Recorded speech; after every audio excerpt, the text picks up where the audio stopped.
Today is April the 21st, 2015, and I'm interviewing Mr. Joseph Paul Hall-Patton. Joe was born on August the 31st, 1988, and he is 26 years old. My name is Steve Sumi, and I'll be the interviewer for the Central Coast Veterans Memorial Museum Veterans History Project. So I can call you Joe, of course. Mm-hmm. So Joe, maybe you can talk a little bit about your life before you went into the service. You were born in San Luis Obispo, and why you went into the service. Well, I was born here in San Luis, but went to Las Vegas when I was very young, so around 5 or something. We lived there for most of my life, and managed to stay in one house for most of that time. The pretty normal growing up there.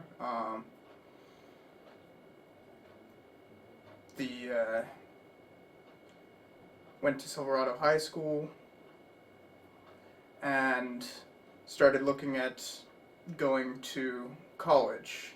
I wanted to become an architect at first, at least.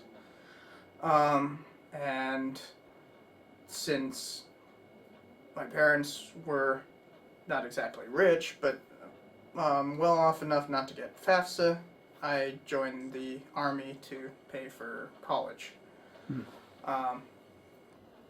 Nevada National Guard had 100% tuition, and I would be able to stay in Nevada for the most part. And how old were you at that time that you signed up? I was 17, still in high school. In fact, there was a weird period between basic training and me signing up in December,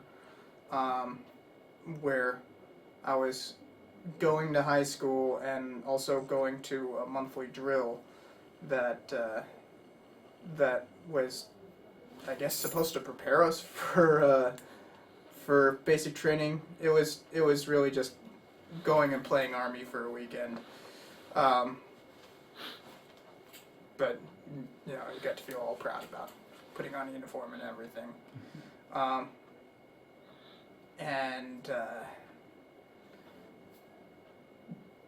So that went on all the way until basic training, which was directly after high school. Okay. So you signed up for the Guard in high school, and then as soon as you graduated, you were required to go into basic training. Mm-hmm. Is that right? 2 weeks afterwards. 2 weeks after? Oh, I didn't give you a lot of time. Yeah. And where'd you get your basic training then? I went to Fort Knox, or the School of Hard Knocks, as we called it. Were you considered on active duty at that time? I'm not sure how they basic did training that. was always considered active. Yeah, okay. So you were in there with guys who weren't in the National Guard also, right? They were in the same company. Okay. Everything was intermixed. It was just, who they brought them in and, carted them off according to what their MOS would be, and when they came in and had their paperwork completed and all that. For those who don't know, what does MOS mean? Mode of operational skill. It's your job. So if I was going in as a M1 Abrams tank crewman, because there were limited jobs in the National Guard, and that was the coolest sounding one. So, in other words, you volunteered for this designation. Mm-hmm. Sort of. Sort of. Because I wouldn't stick with it. Well, I would have, but I wasn't allowed to stick with it. Oh, the Army had different plans for you. Yeah. Okay. But that's later. That's later, okay. 2 years later, actually. But in basic, I was in there. The basic is normally divided up between basic training and AIT. I don't even know what that stands for, but where you learn your MOS. And for me, I went through what was called OSET, which was a combination of AIT and basic at the same time. And so I was in there for 4 months. Doing both phases, in other words. Yeah. Mm-hmm. And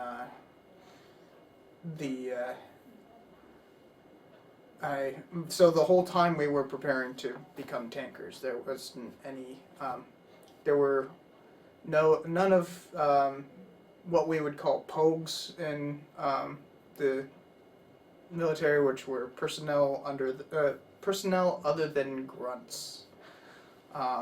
Grunts meaning infantry, or grunts meaning anybody who's a combat arm, uh-huh. Does combat stuff. So a POG is somebody who doesn't do combat as their main task. Mm-hmm. So we didn't have any POGs, which altered the way the training was, for sure. Mm-hmm. I don't understand why, because all of you guys were sort of combat designated, so since you didn't have the POGs in there, it meant what in terms of your attitude or your the kind of training that you took. I mean, day-to-day kind of stuff is a lot more oriented towards the field as opposed to doing things around the barracks. mm-hmm. Administrative things or that kind of stuff. There's a lot more emphasis on weapons training and mm-hmm. whatnot. You're expected to be proficient on every weapon system coming out of basic training, and that certainly wasn't the case for the guys who were coming from like Fort Jackson and mm-hmm. whatnot. So was there sort of, did you guys sort of look down on the POGs? Because there's definitely that attitude. Okay, that's what I was trying to get at, yeah. There's not just a professional rivalry, there's a bit of elitism in that, admittedly. There's always that attitude of the whole tip of the spear thing. So you guys were on the field, and the POGs were in the house, so to speak. I guess slavery is an apt comparison. But yeah, you were out in the field, and very much so. Mm-hmm.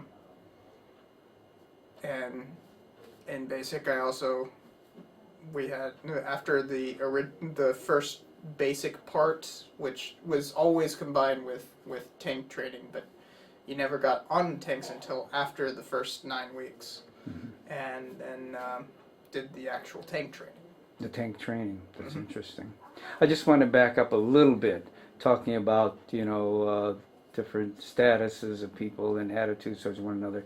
When you were in the basic training part, as opposed to the specialized training in the tanks, was there like a rivalry between National Guard and regular Army guys, so to speak? I had a word for the National Guard guys and I was one of them, and we always were called and called ourselves nasty girls. Nasty girls. For National Guard. National Guard. Which meant what? What did nasty girls mean to you guys? It was definitely derogatory, but you kind of, in basic, due to the fact that everybody's constantly infighting and whatnot, sometimes quite physically, you kind of just absorb that kind of thing and make it your own. So, I mean, there's a long history of that kind of thing. But. Yeah, so there was kind of like physical altercations between. Oh yeah, I got National Guard a whole bunch of fights when I was in basic training. Mm-hmm. There was at least 4 or 5 different fights that I was involved in. It's just basic training. Everybody's on edge and pissed off, and that leads to fighting. Was there any kind of racial fighting too, or? No, not really. I mean, you say something. Obviously, we were not. First of all, we're all men. At that point, women were not part of combat arms.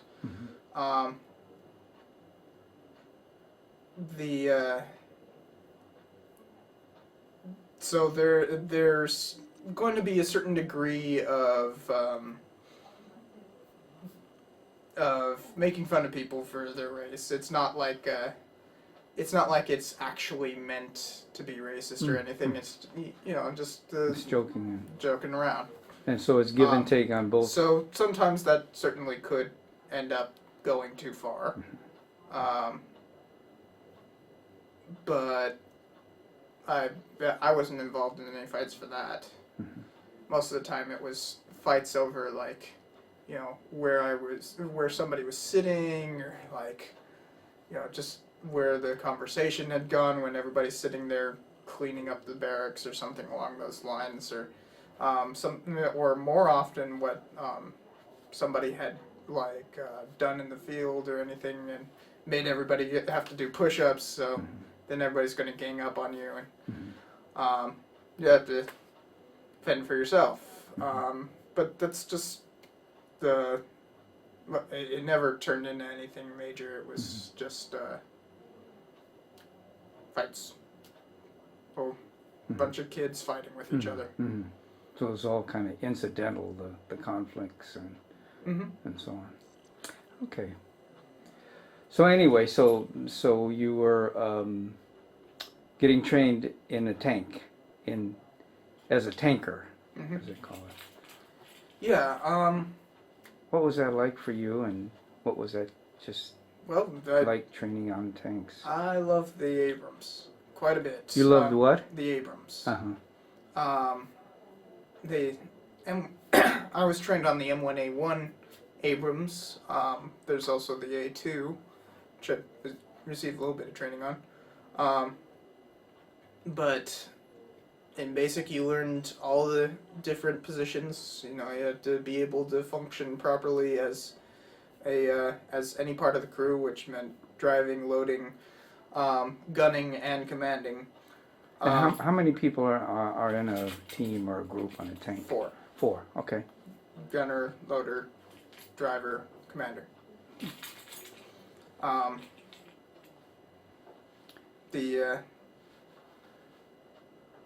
You got to do all of the positions, though commander was obviously curtailed fairly well by the drill sergeants. Although the drill sergeants were not the ones in charge of training up on the tanks. There were separate instructors for that, who were often quite a bit more lenient. I remember them actually allowing us, while we had downtime, because the driver's seat in the Abrams, you have you're basically laid out in a long position like this, and you're basically laying down the whole time, and you're holding a little T-bar. Is that to steer the tank? Because you're the driver. Okay. But laying down like that was very easy to fall asleep. They would let us do so. Although they would let you do so. Sometimes, yeah. Or sometimes commanders of tanks are typically good enough at their job that they can actually direct somebody who is totally blind in the driver's seat. So you could practically be asleep as long as you're responding to commands. Also, by that time in basic training, you are so constantly tired because they're making you sleep basically 4 hours a day, 4 hours a night, something like that, and that's interrupted sleep because of the night watch. So you're not getting a lot of sleep, you're also getting really bad sleep, and you're capable of falling asleep immediately anywhere whatsoever. I actually fell asleep a number of times while marching. While marching, While you were marching. marching and sleeping. The thing that woke me up was the column was turning, and I ran into the guy next to me.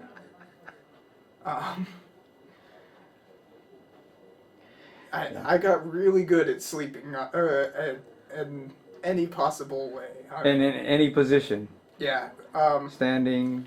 Sleeping in the tank anywhere while it was running. I remember falling asleep while I was loading for the tank during a gunnery range. Loading ammunition. It was a training ammunition, but actual shooting and everything.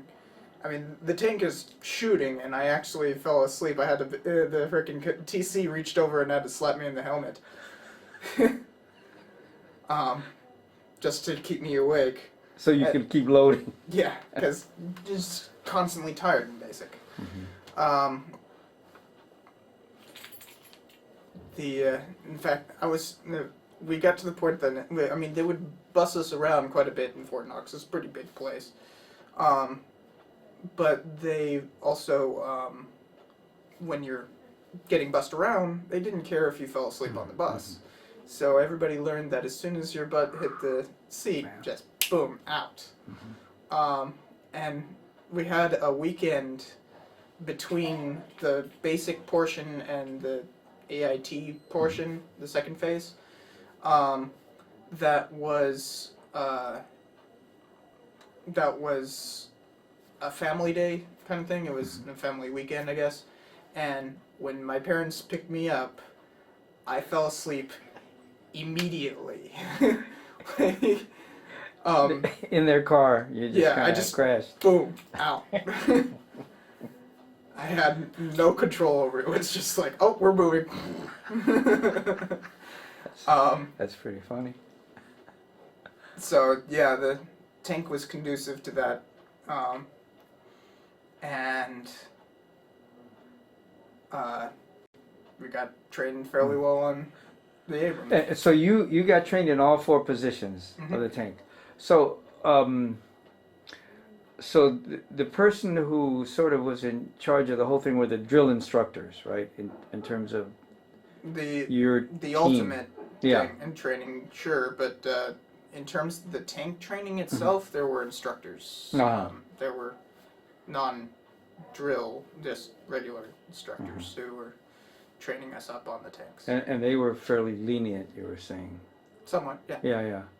So the one who commands the tank, are they usually, well, I mean, not in the training phase, but just generally in the field, are they a higher rank than you, or usually, or? The ones who were commanding the tank? Yeah. Well, yeah, of course. Yeah, okay, I wasn't sure. That would be implied by the command. Okay. Basic structure is that the loader is the lowest rank, driver's second, gunner's third, and TC or commander is the highest rank. And what rank is he usually, the commander? Well, in practice, it's pretty much anything because everybody in the tank is learning. Everybody in a tank battalion is going to be commanding a tank. Everyone from the colonel on down, or the lieutenant colonel, is supposed to be commanding a tank. So you'll have all ranks, whatever. But typically sergeant of some sort. Okay. Although oftentimes you'll get sergeants as gunners as well. Especially in the rank structure that builds up in the National Guard, where people basically have to retire out of their position, so before anybody can move up in the ranks. Okay. So how long did the tank training take? The total was 4 months, so 4 months minus 9 weeks. That's 9 weeks being basic training. But basic was still ongoing through that since we were OSUT. So we had guys who weren't like passing the PT test, the physical training test. They couldn't pass an Army physical fitness test within the 9 weeks. I actually passed it even when we did a mock one like the 3rd week or something like that. I was passing it. I never failed a PT test, even when I wasn't trying. Even when you weren't trying. Yeah. And I mean, like, the last drill I went to in 2011, I didn't need to do a PT test, and they weren't going to count it if I failed, but they needed to bolster their numbers, and I was a fairly well-known runner in my unit, and running was what everybody failed. And it was, and I totally wasn't even trying. I was fed up with the Army by that point, and it was my last drill, and I didn't want to do anything, but I still passed. So from the first one to the last one, I never failed. Well, when I talked with you earlier, you actually ran a marathon, so.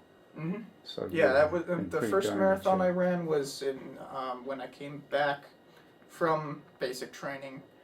I came back from basic training in October of 2006, and it was early December that I ran the marathon, although that was a half marathon. And then the following year I ran a full marathon. And both times I carried, along with my buddy Haynes, we would switch off on carrying the unit guidon, which actually we were awarded a medal for that, the Army Achievement Medal. And it was more showing off than anything else.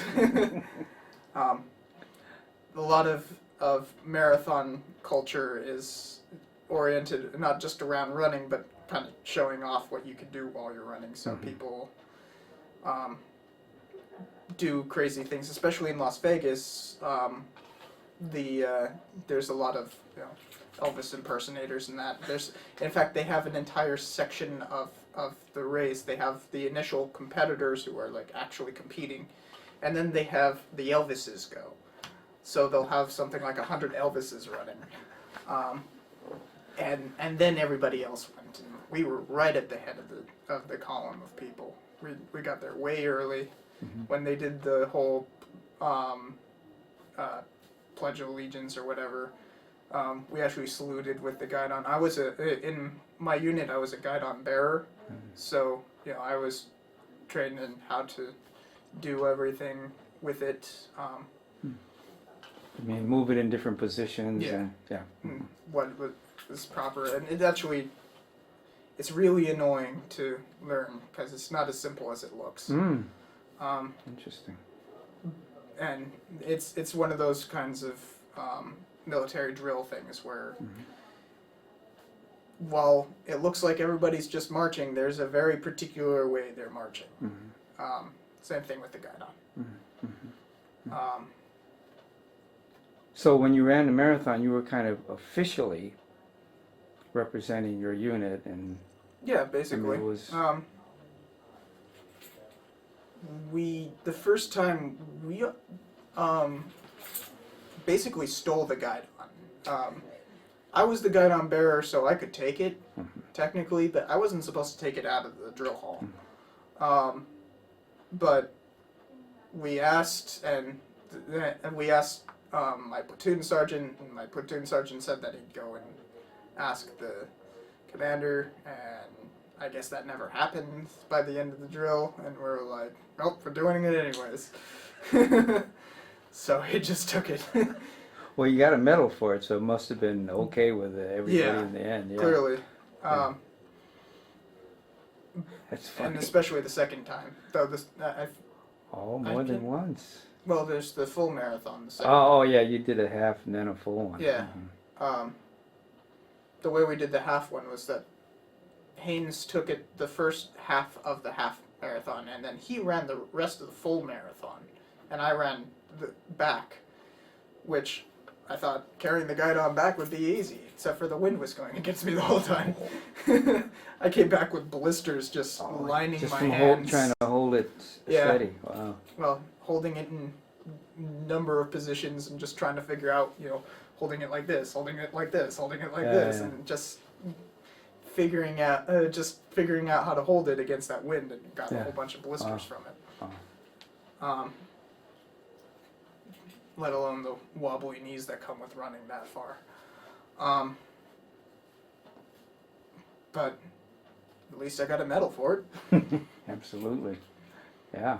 So then you were done with your tank training, going back to the tanks. And so then you were assigned, I guess, somewhere after your training. Well, where'd you go? As a National Guardsman, you go to your home. Back home. And you start drilling. National Guard consists of you drill every weekend, and then you have 2 weeks out of the year where you have an annual training where. Oh, you drill every weekend. I mean, not every weekend. Every 1 weekend a month. 1 weekend a month. Yeah. Yeah. Okay. I was gonna say that would do. That would suck. And after basic training, I was pretty disillusioned with the Army and that. So it's, yeah, I never had a positive outlook on the Army ever since then. Ever since the basic training. Yeah, there was that interlude between signing up and actual basic training where we had those little play drill things, where I was all happy about being in the Army, and then, I was never happy about it again. So, luckily it was only 1 week in a month for training. For the most part, it was just preparing for the inevitable deployment. Oh, the inevitable deployment. Well, National Guard, you inevitably will be deployed.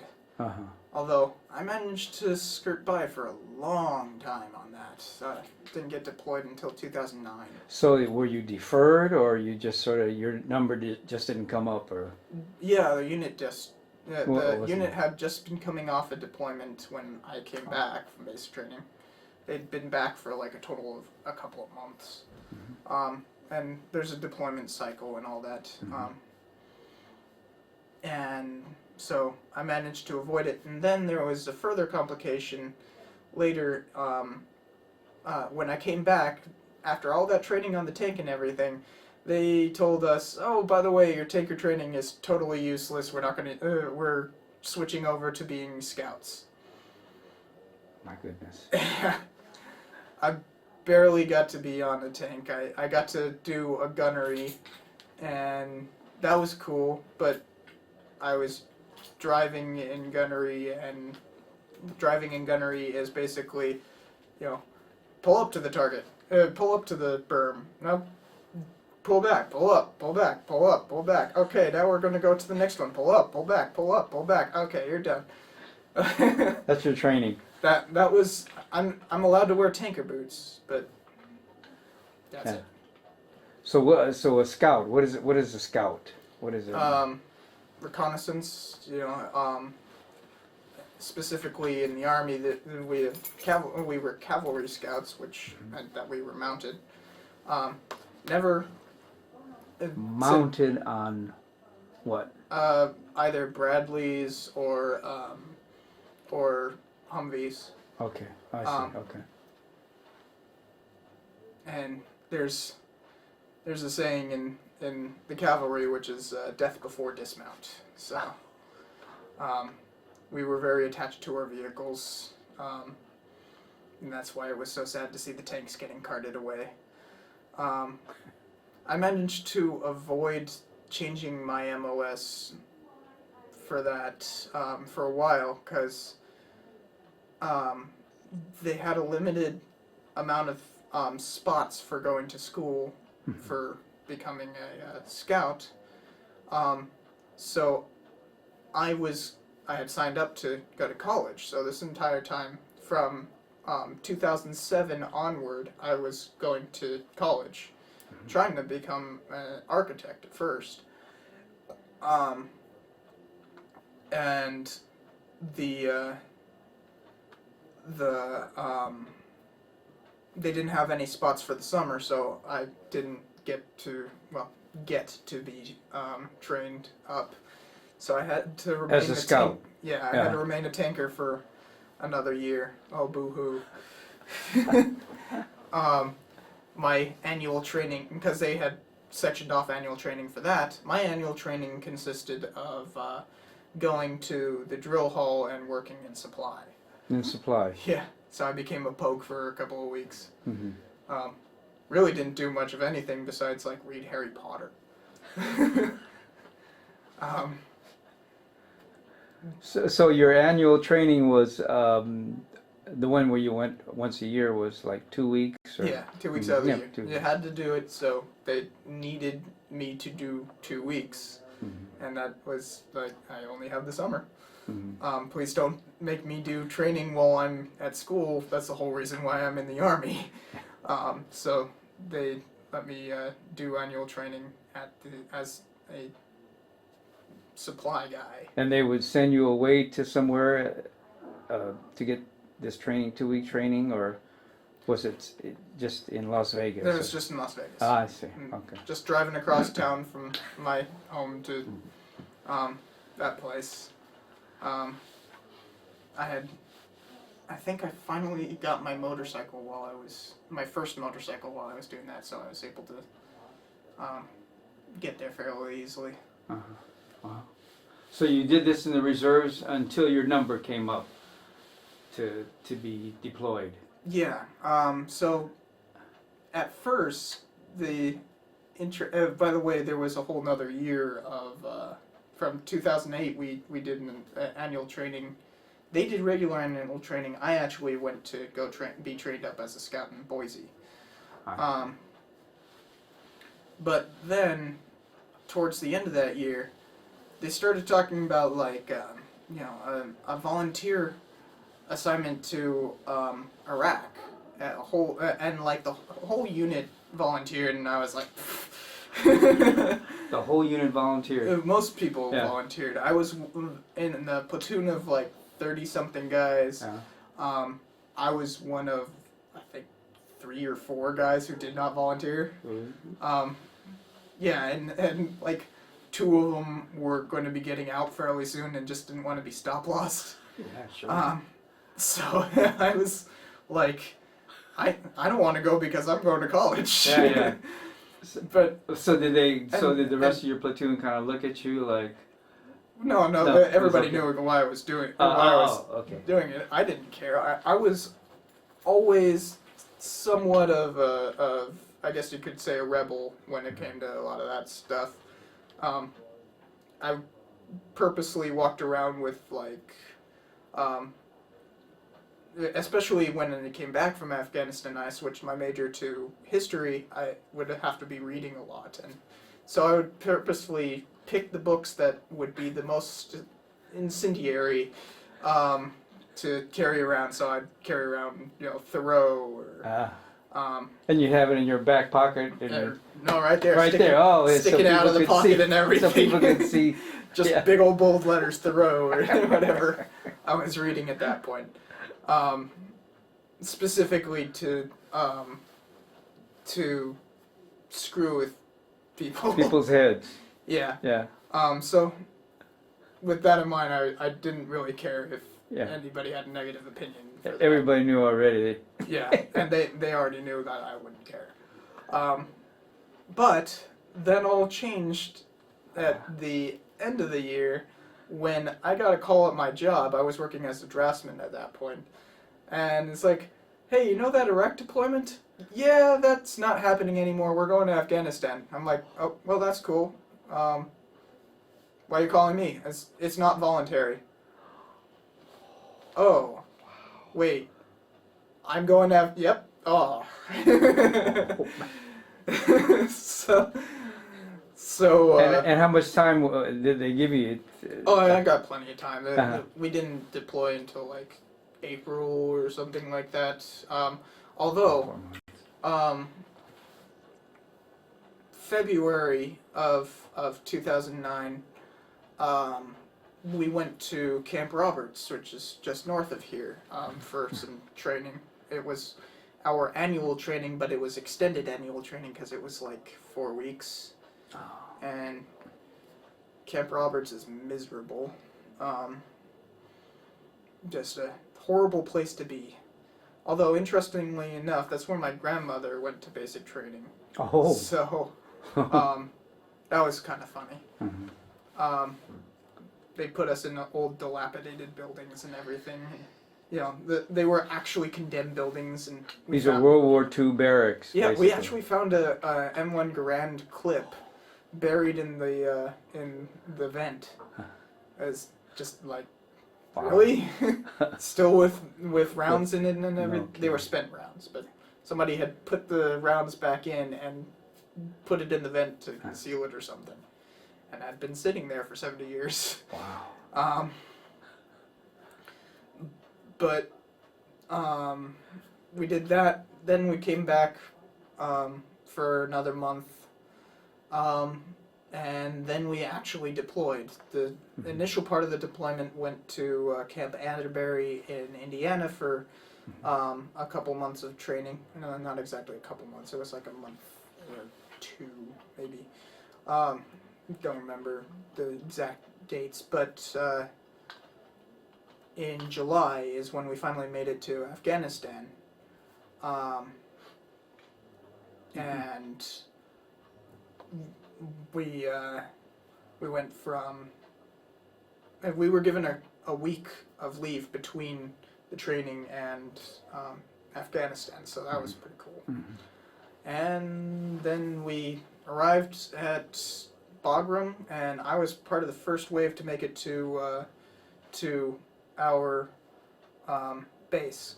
Now, what I was doing in Afghanistan was I was working as security forces for a provincial reconstruction team, which, interestingly enough, I was underneath the Navy for that, the Seabees, and they were part of what a reconstruction team is that they basically pay locals to do building projects. Of course, that means that the Seabees have to do inspections. And there's this elaborate approvals system and all that, and it requires a lot of face-to-face interaction out in the what we would call the shit.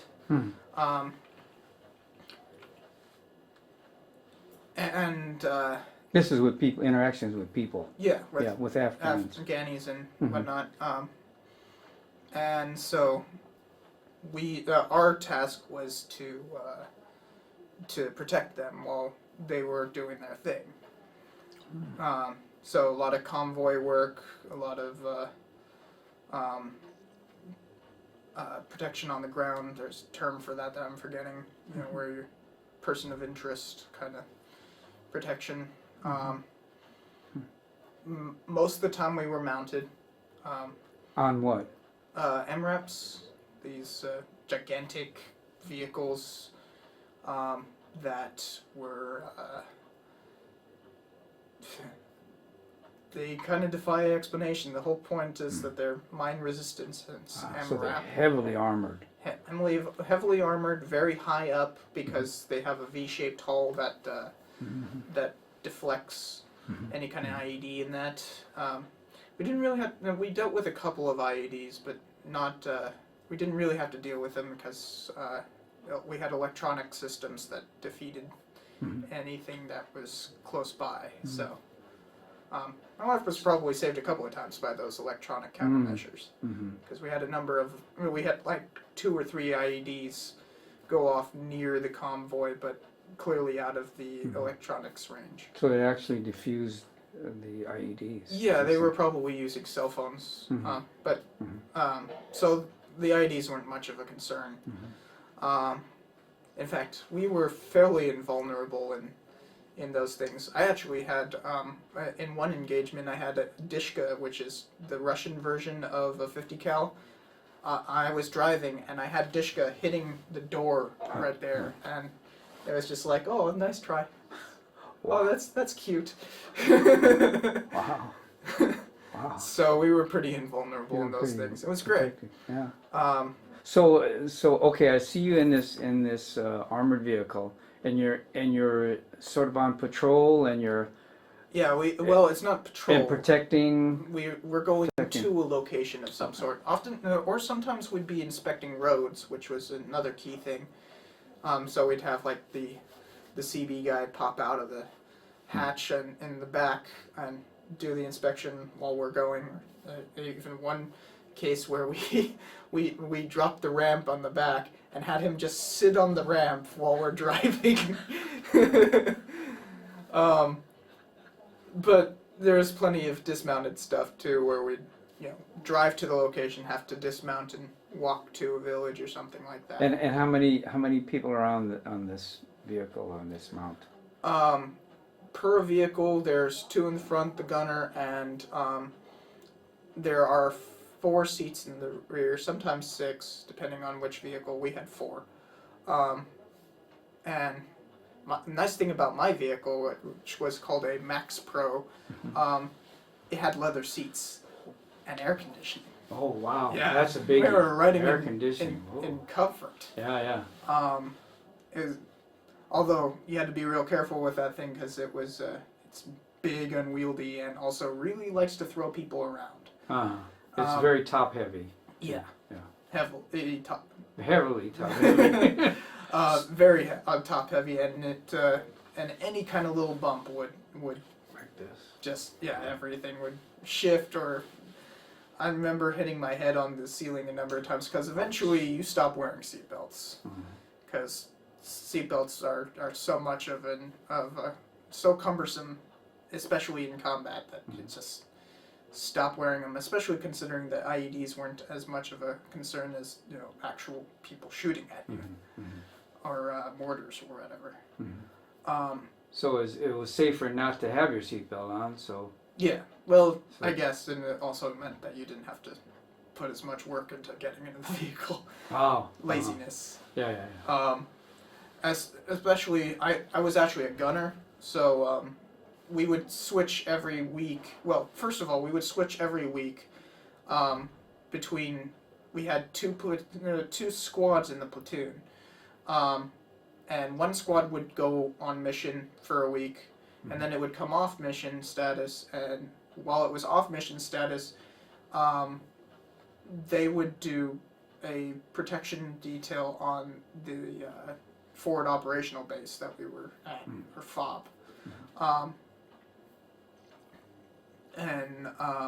Or they would also spend, the other option for those who were there for the week would also be to go up to our observation post that was about 2 miles away from the FOB and up a mountain quite a ways.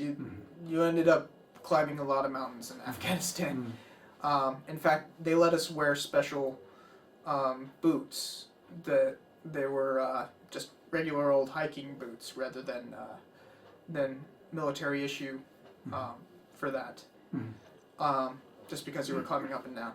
Then my favorite place to be in all of Afghanistan was up on our OP up on Bull Run. What's OP? Observation post. Okay. So OP Bull Run was our OP, and yeah, it. And why was it your favorite? Because it was just free. It didn't have to. There was no rules. I have all these pictures of me just totally out of uniform, starting to try to grow scruff, though I was 20 or 21. I turned 21 in Afghanistan, by the way.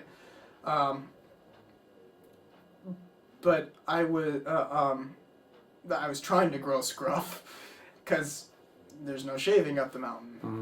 No need to. So yeah, it was liberating up there. And these excursions took about a week. Yeah, well, Yeah. you would either do ECP and front gate.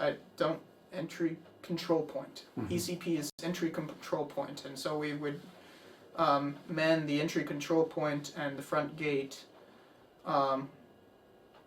during that week, or OP bull run. Mhm. And then switch over to mission status. Which is what mission status is? What? Going out, in the vehicles, VIX for short, and, playing Sec 4, the actual mission. Mhm. So, I'm sorry. So you said that you were actually protecting the Seabees. Mm-hmm. Well, there were Afghans or CBs and constructors. other Navy personnel. In fact, we didn't even have medics. Oh.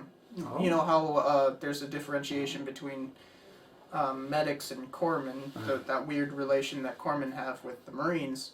Well, we had corpsmen, even though I was in the Army. Oh, yeah. And yeah, that's why I have a Navy Achievement Medal, is because I was underneath the Navy.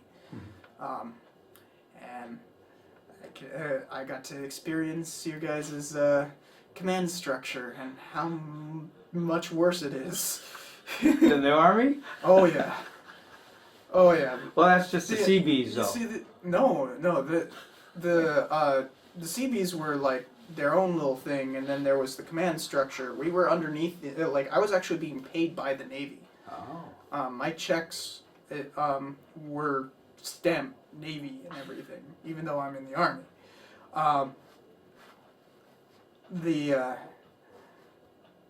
But that was a weird thing, but for the most part, we didn't let it affect us. Navy has that weird differentiation between officers and enlisted men, whereas, if you're in the Army, your lieutenant is often sleeping in the same bay as the rest, and I know that's like, nope, That's a no-no. in the Navy, and that was very, very strange. Very strange. Because you can't have that kind of differentiation in the field. Like, you can't. Yeah. You can't sleep in a separate place when everybody's sleeping underneath the stars. Exactly. Yeah. And And you can't have a separate mess hall. yeah, that's preposterous. And it also inspires this strange elitism and total inability to comprehend how little they know about combat. Our commander, the commander, Navy rank commander, the first time we got in combat was literally sitting in his seat like this, even though we were. There was not much to worry about. It was like PKM fire and AK, which is laughable, and although they did puncture some holes in my tires. That was annoying. But this commander was scared. Yeah, Basically. very much so. Yeah. And you guys were sort of giggling under your breath. Oh well, with the first engagement, we're all kinds of excited. I was driving, and Gaines and I, Gaines was my driver. We would switch every week, who was gunning and who was driving. So even though we would switch between every week in terms of mission status, so you'd go mission, me gunning, mission week, me gunning, ECP, mission week, Gaines gunning, then a trip up to Bull Run, then mission week, me gunning, so on and so forth. And that happened to be his week to gun. So I got to do the call for fire, though, because it was all coming in. It would always come in on my side for some reason. They're after you. I don't remember ever getting engaged from the right side. If I was driving, it was always on the left side for some reason.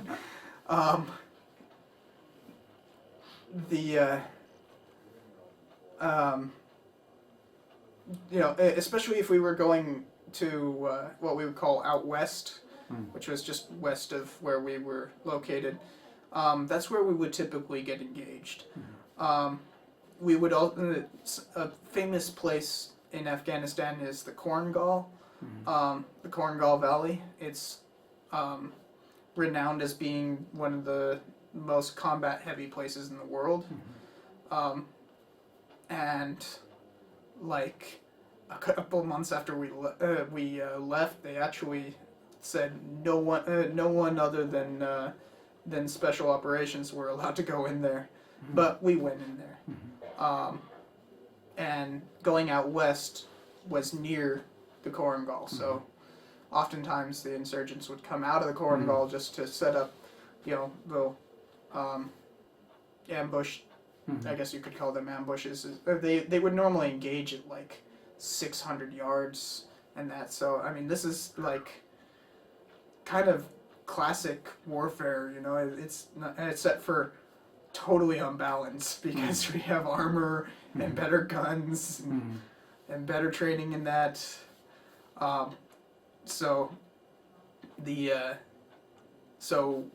they didn't have much of a chance when it came to it, and I don't even know why they would bother engaging us. I mean, I know that there were other units that didn't fare so well, but we actually didn't have any combat casualties. Well, there's one exception. We had a guy up on Bull Run who, it's not exactly a combat casualty, though he got a Purple Heart for it. He was sleeping underneath a Mark 19, which is a fully automatic grenade launcher. And they had some mortars come in and just hit around. I don't think there was any time that mortars actually hit within the wire up on LP Bull Run. But in either case, you got startled, and he just went hit his head so badly that he had to go to Germany. I actually caught him once asking me where the headquarters room was for our little our barracks, and it's like, it's this one. How do you not know this? It's because it was so concussed. He was banged. But that was the only Purple Heart that we got. We didn't actually. My entire unit, the entire battalion of about 600 dudes, largest deployment in Nevada history. Nobody. We didn't have any fatalities. We had plenty of Purple Hearts, but not a single fatality. Of course, that didn't hold up when we came back, but that's a totally different story. But the that's it. Got about 10 minutes. Well, to wrap up Afghanistan at least. Well, did you? Let me ask you a question, Joe. So, was that your main assignment in Afghanistan? Was with under the Navy and working with the Seabees? Okay, all right. So, and that's what you basically did in Afghanistan. Okay. Okay. I didn't want to wrap it up if you had some other thing going. So, although there was a couple months in there where I was taken off of mission status, and so I just did fob work and went up to LP Bull Run. At least I was going up to LP Bull Run, so I could say I wasn't what we called a fobbit, as in somebody stuck on the fob, but I was pretty much a fobbit for a while. A fobbit? That's funny. It was annoying. It was annoying. Yeah. Because you didn't want to do the fob thing at all. Yeah, no. But then I got to go up to Bull Run, and Bull Run has a lot of stories associated with it, but I don't think we have time for that. How about one juicy story? Is it? So while we're up there, you have to burn the trash, just standard burn pit kind of stuff, and feces and whatnot as well. So to run generators in that, we had diesel fuel and gasoline. Supposed to be clearly marked and everything, and that's important because I grabbed a diesel can to go burn the trash and dumped it all around the place. And diesel is fairly easy to light and doesn't burn that hot or anything, so I just dumped it all over. And when I went to strike a match, nothing happened. I got closer, struck a match, nothing happened. So I'm being stupid and not realizing, by the way, that the diesel can, because you can actually tell by the smell, it wasn't diesel, it was gasoline, even though it was marked as diesel. So the reason why the match was going out was because the fumes were so dense. Yeah, it was that bad. So my stupid idea was, okay, well, it's diesel, I'll just go and throw the match while it's sparking straight into a puddle. The explosion was so big that that we had this blimp that was above the fob that was ran by the CIA actually. That because the fob Camp Wright is for instance one of the places that they prepared for the Osama bin Laden mission, for instance, and it's actually run by the CIA, though we called it OGA out there. And so that OGA blimp could see the explosion and call and had the TOC call up and say like, "Hey, what are you guys getting hit? What the heck was that? It looked like fire." So they thought we were getting a mortar attack. Meanwhile, I'm stuck in a fireball. I totally lost an eyebrow, and I'd been growing this mustache that I'd been trying for so long, just gone. Wow. So I blew myself up by accident. Wow, you were lucky. Mm-hmm. Wow. That's a close call. I would call that a close call. I suppose. Yeah. As long as you don't breathe it in, you're fine. But, but the other thing is, all of our clothing is fire retardant out there. So Just your mustache and your... Yeah, my face. And my beanie was permanently, singed. Singed, right? It was a pretty epic explosion. Jeez. So anyway, so how long did you were you assigned to in Afghanistan?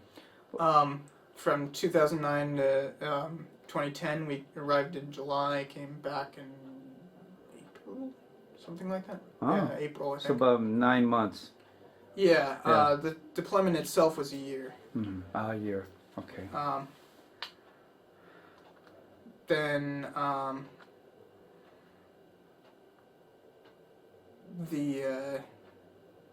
we came back to Addis for a week. We actually came back from Camp Wright to Bagram, which is still in Afghanistan, but Bagram is basically Pogue City. It's the land of the Fobbit. It's so bad that the main walkway, like, you just get ready because you're going to be saluting the whole time. And you don't salute in Afghanistan except for in Bagram. Except for in Bagram because it's Pogue City. Yeah. And there's just everybody walking down the main walkway, so you're just and it was so lax there. I mean, I remember a couple of mortar strikes that hit there while we were there, but there were like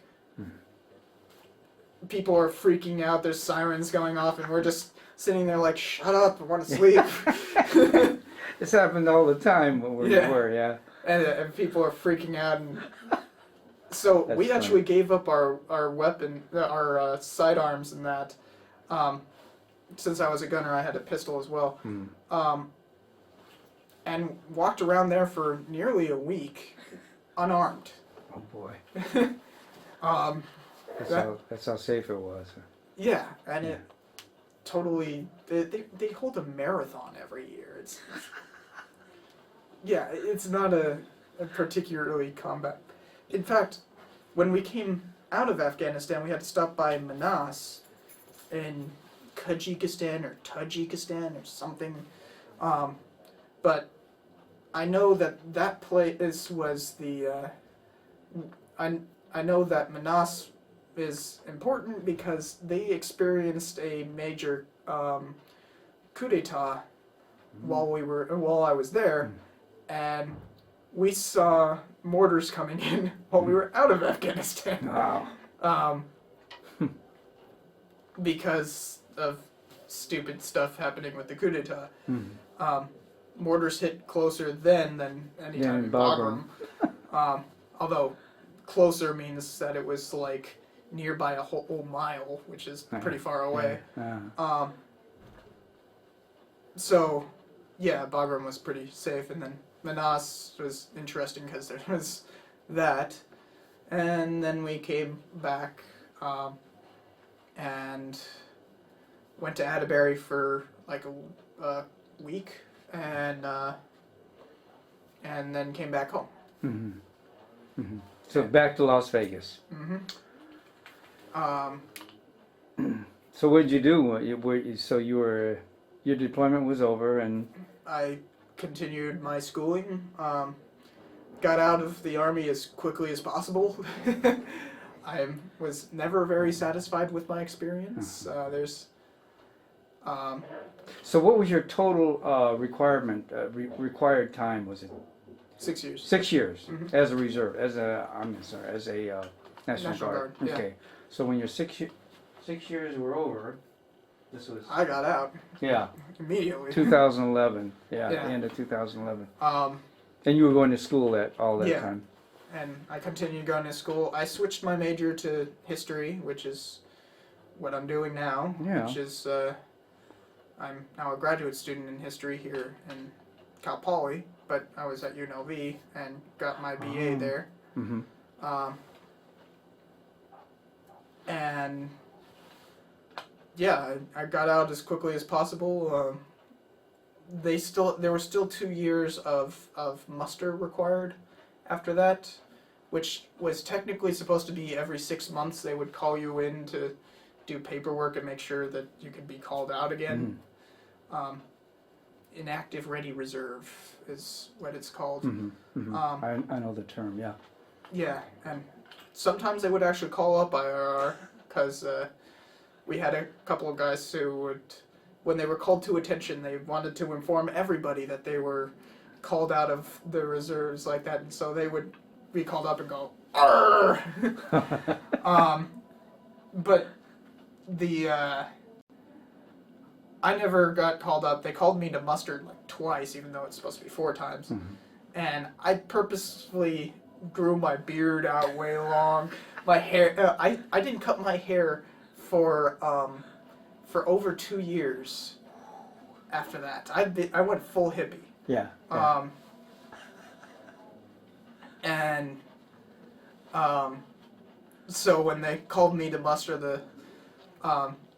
they called me to muster one time, which was only like 3 months after I got out, and then they called me to muster like a year after that. And I think partially because I was just so and long hair and everything, they were like, "Nope, not calling him again." That's funny. That's hilarious. And otherwise, yeah, that was my service. Yeah. So I'm just curious, just from a personal point of view, why did you switch from, not why, but why, from architecture, which is a very hands-on kind of a major, Why did I switch to history? Yeah. Well, history is sort of in my blood. I have a sociologist for a mother and a historian for a father. And furthermore, I've always kind of had the propensity for it. Mm-hmm. Are they both academicians? My father runs museums. That's pretty academic. No, that's very much not academic. Really? Yeah. Oh, okay.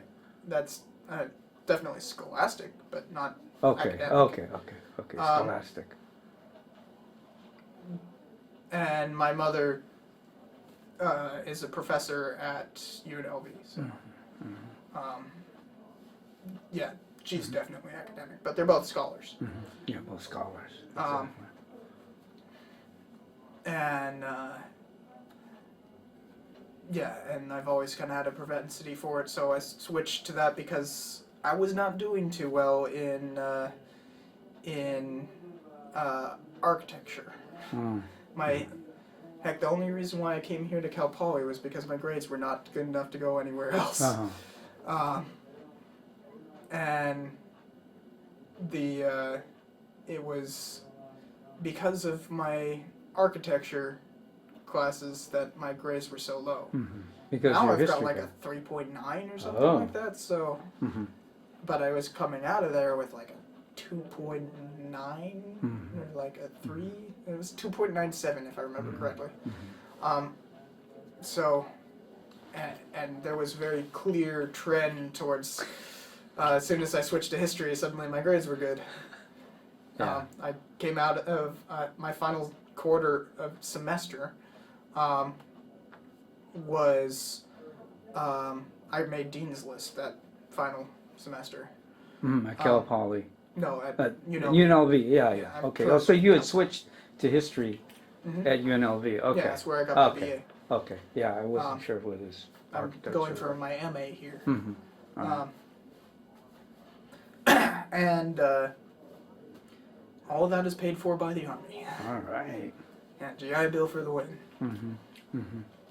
So, and the last thing I remember you, as I was talking to you earlier, is that they lost your papers. You were getting, you were Oh, I getting the have disability, or I have some serious tinnitus. and that was considered a service-related injury. Okay. And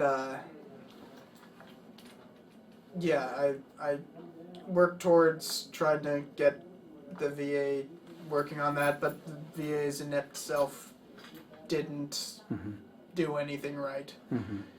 So I have to redo everything. But you are getting your education.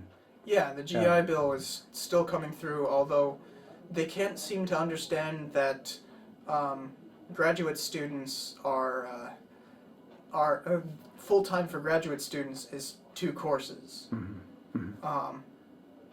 But they think I'm only going half time because I'm taking right now I'm taking 3 courses and they still think I'm going half time. Which is like Yeah, No. they're looking at you as an undergraduate, yeah. basically. Yeah. And I tried to work that out with them, and it's like, oh, it's not the way the system works. Yeah. Right. Yeah. Yeah. You can Well, only do so much with freaking idiot bureaucrats. Yeah. Well, that was your goal, was to get your education paid for when you signed up. So that's working out for you anyway. Yeah. Yeah. Good. Well, anything else to wrap it up? I think we got a few more minutes. Well, there's a number of things I can talk about in Afghanistan. I can keep on going on that. Yeah, I'll bet. It sounded like it. Yeah, we had to cut that short. Well. But All in I all, don't know where to start on. yeah. All in all, you weren't real jazzed about your experience in the army. No, I was always annoyed at the culture of it. It's very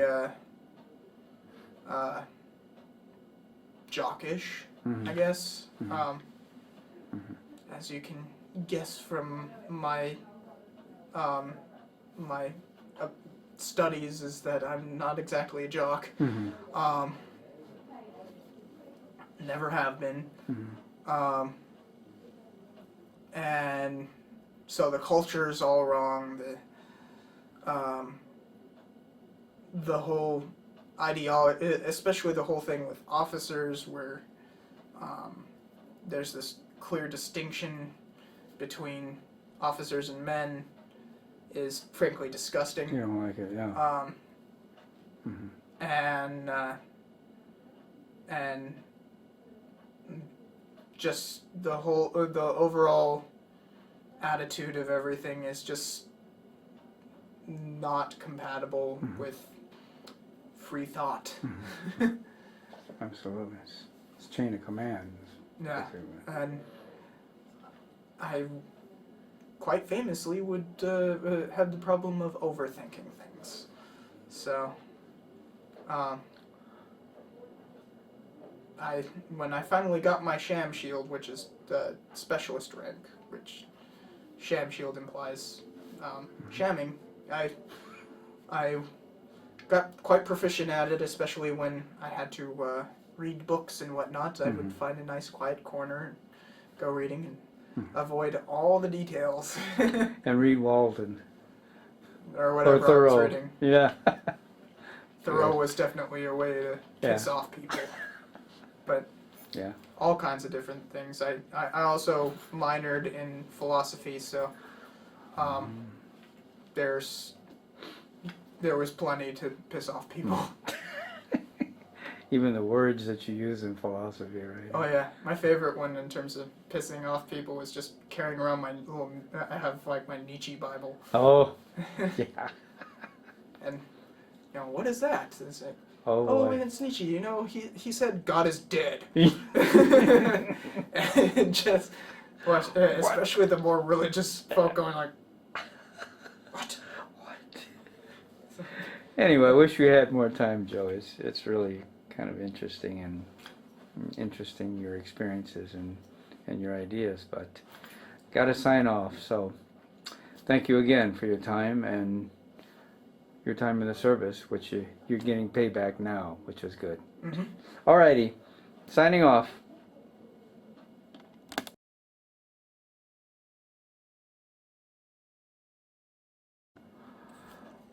Okay, we are back with Joseph Paul Hall-Patton, and we're gonna. He has one more story to tell, so let's go with it, and hopefully it'll all record. Okay, go ahead, Joe. So we were talking about the Battle of Gonjagal, which is where Dakota Mayor, I don't know how to say his last name, earned a Medal of Honor.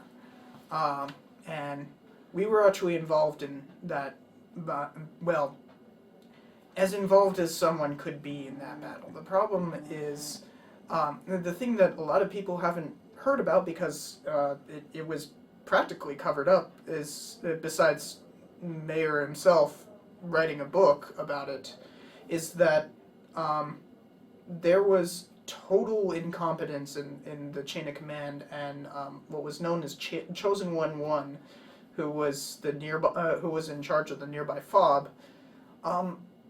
basically put a damper on the whole operation. So we were out on not patrol. We were out investigating a roadway that was nearby in an adjacent valley, right across the river. So we could see Gonjagal from where we were.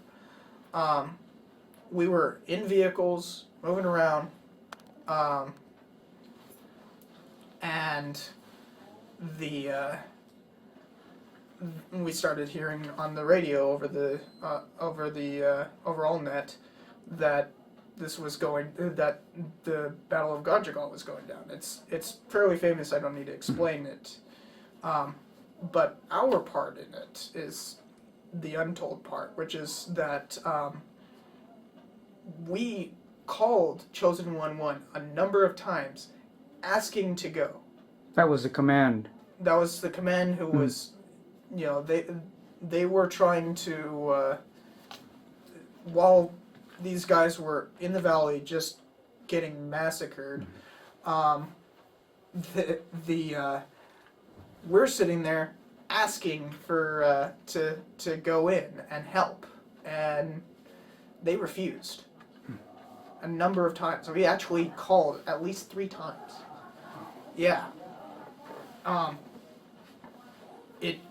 And we sat there. We refused to. We were supposed to be going back to our fob. We were already wrapping up with what we were doing that day, and going to go out on another mission later on.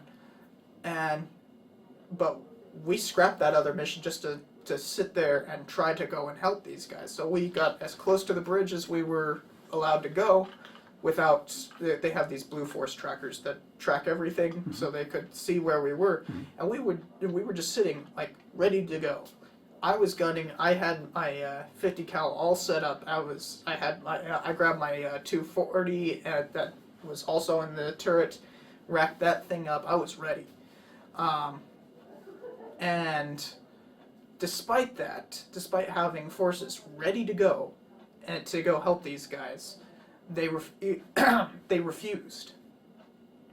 And yeah, 4 Marines died, and an Army soldier died as well as a result of their total incompetence. And we were literally sitting there watching it go down, because we were being told to stand down, and we couldn't violate those orders. And this is the Dakota, what's his last name again? Mayor. He was in the pitch of that battle. Yeah, him and one other dude survived that battle. Wow. But the rest of his squad died. Oh man, you guys must have been really pissed. Oh yeah, that's Wow. why I wanted to tell the story. Yeah. Cool.